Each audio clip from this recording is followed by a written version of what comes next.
Bon retour parmi nous. Aujourd'hui, je partage avec vous un peu de motivation pour nettoyer une maison en désordre. Je me préparais à subir une opération et je voulais vraiment que ma maison soit en meilleur état. Ainsi, en rentrant, je serai moins stressée par le changement des draps, le nettoyage des chambres et le rangement des vêtements. C'est notre objectif aujourd'hui. Pendant que je termine ma liste de choses à faire, j'espère que cette vidéo vous donnera un peu d'encouragement et de motivation pour nettoyer et accomplir votre propre liste de tâches.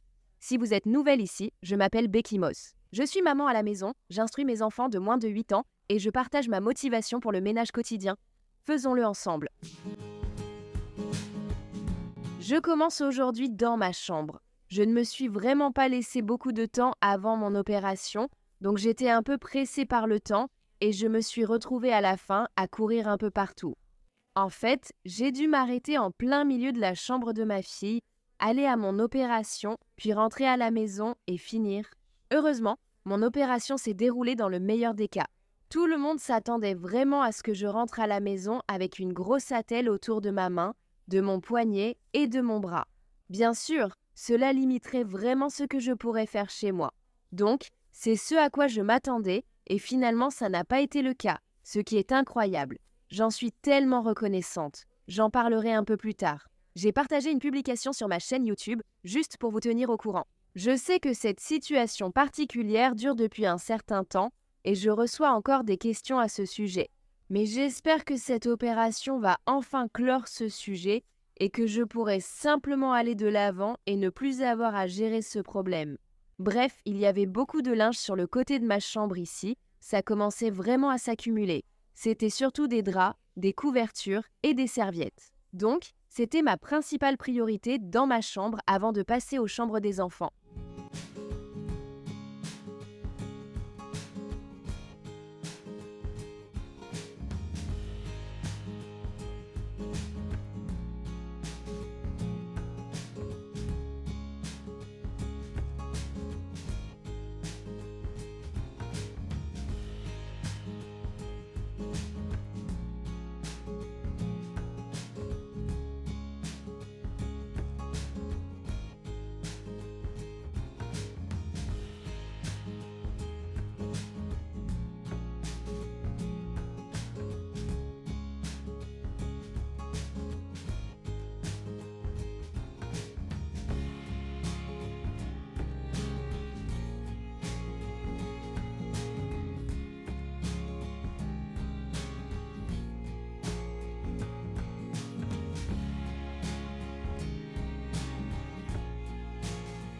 Cette pile de draps sur le côté, ce ne sont que des draps plats et j'ai essayé pendant des années d'utiliser un drap plat sur notre lit.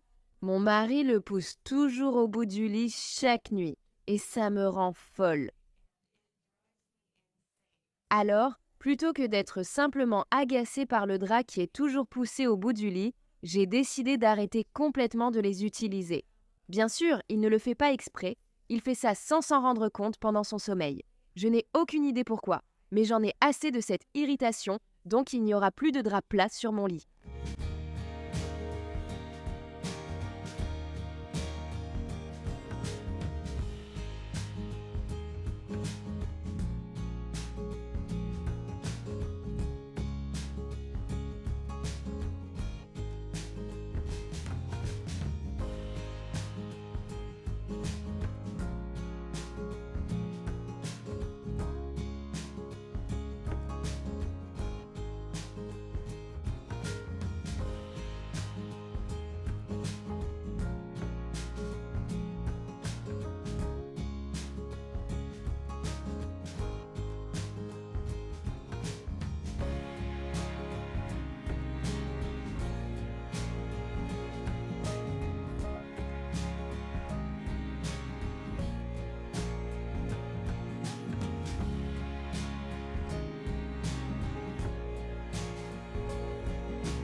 Faire tout ce ménage m'a pris quelques jours pour tout terminer.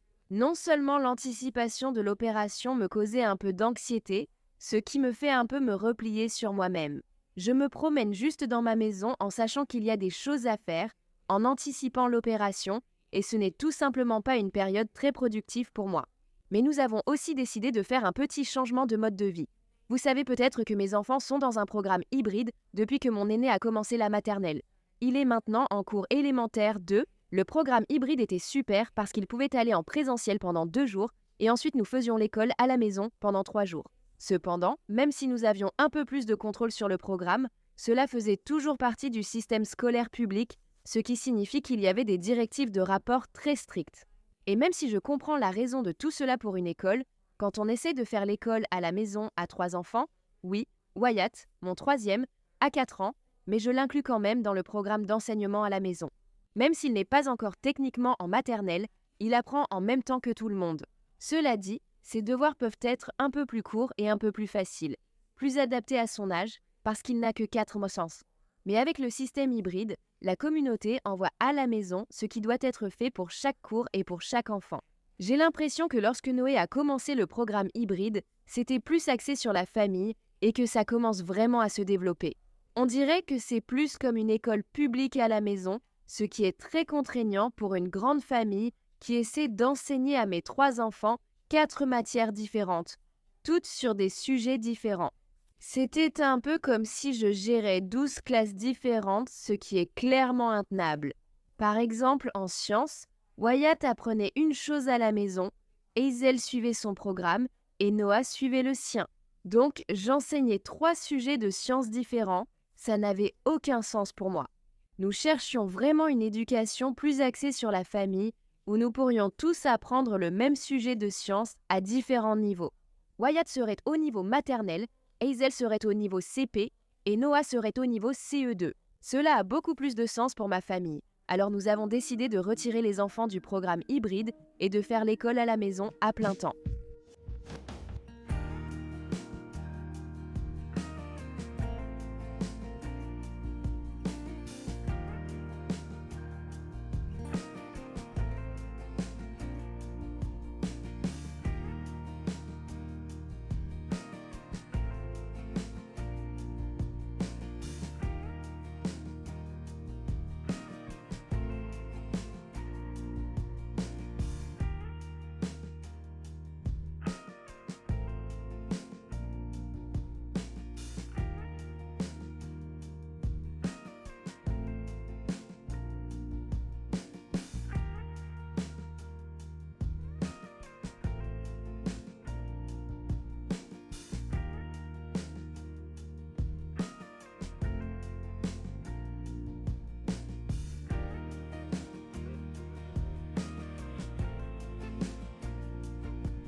Je suis presque sûre que la raison pour laquelle je n'ai pas fini de changer les draps des enfants, de ranger les vêtements et de nettoyer leur chambre, c'est parce que je me suis un peu laissée emporter dans la chambre de Wyatt et Hazel en faisant du désencombrement. Même si je me suis peut-être un peu laissée distraire en désencombrant la chambre de Wyatt, en particulier, je ne voulais vraiment pas ranger des vêtements qui étaient trop petits pour lui ou qu'il n'aimait pas. Ça aurait été une perte de temps d'y revenir plus tard pour désencombrer. Donc j'ai simplement fait ce qu'il fallait faire. Et même si ça m'a peut-être un peu retardée dans le sens où je n'ai pas pu faire tout ce que je voulais avant mon opération, il fallait quand même que ce soit fait. Donc je suis contente de l'avoir fait.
Après avoir terminé dans la chambre de Wyatt, j'ai arrêté pour la soirée et le lendemain, qui était en fait le jour de mon opération, je suis allée dans la chambre de Hazel le matin parce que la seule chose que je voulais faire, c'était changer ses draps. Je m'attendais vraiment à avoir une très grosse attelle à la main, ce qui aurait rendu difficile le fait de changer les draps. Donc c'était une chose où je me suis dit, il faut absolument que je fasse ça avant mon opération.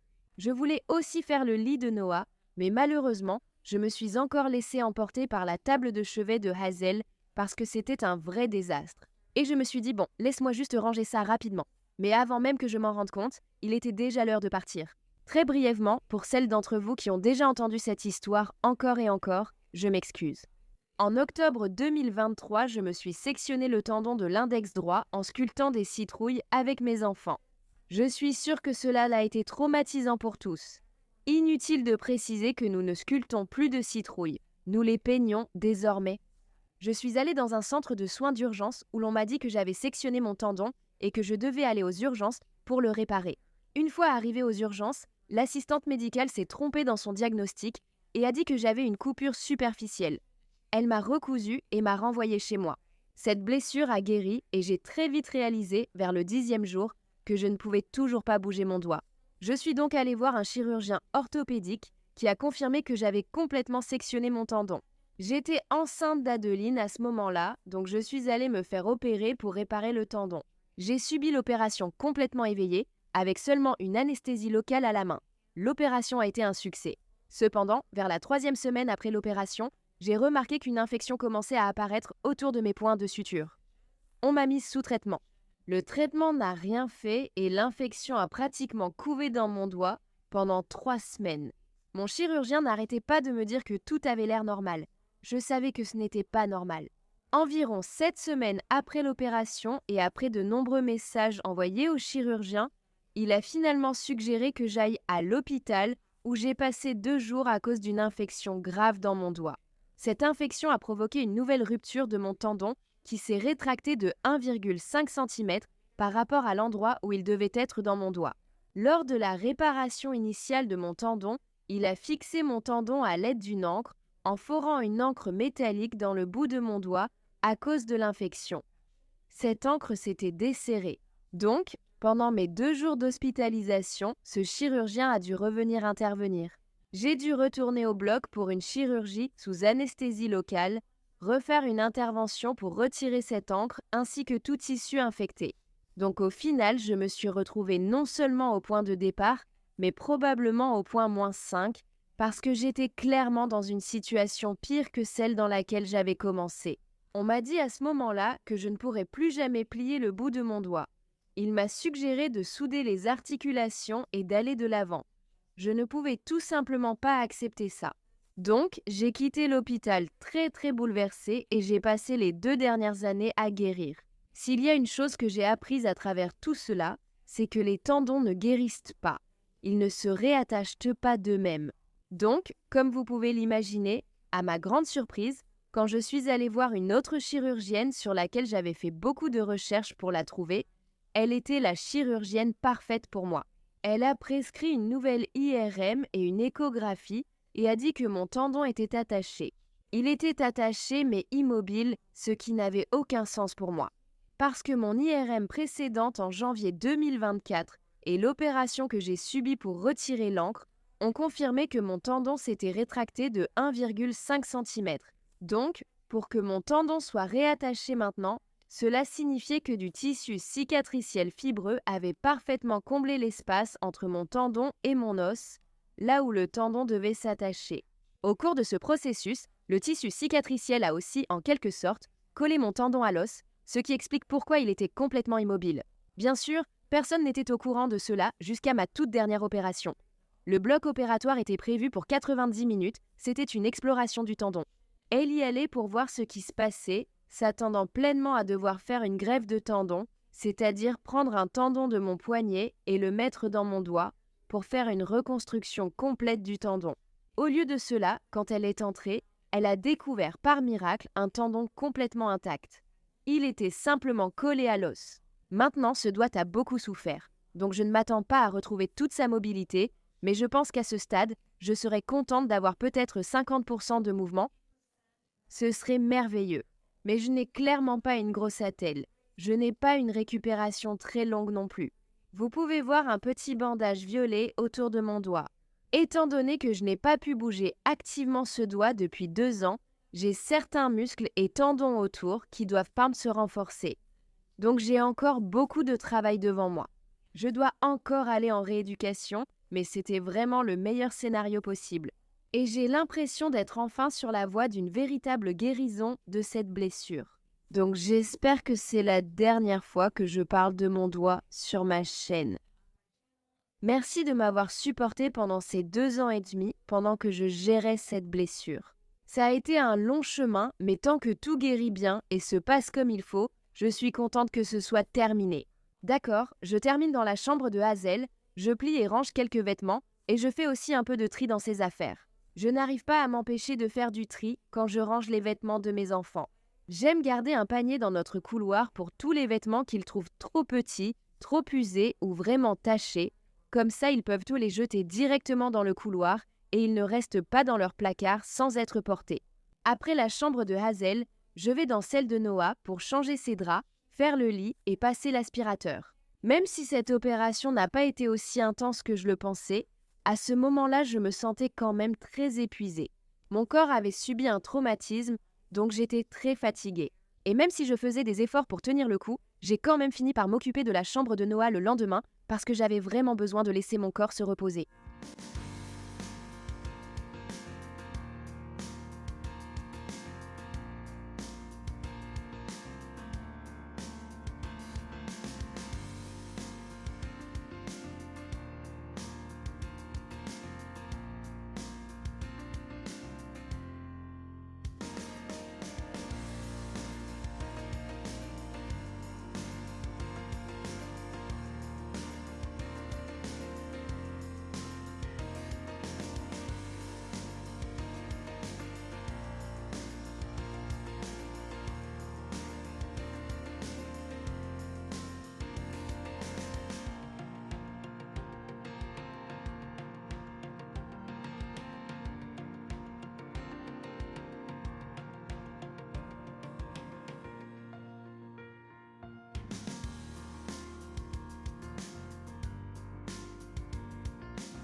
Merci beaucoup d'être là, de regarder et de passer un moment avec moi. J'espère que vous avez apprécié la vidéo d'aujourd'hui. On se retrouve dans la prochaine.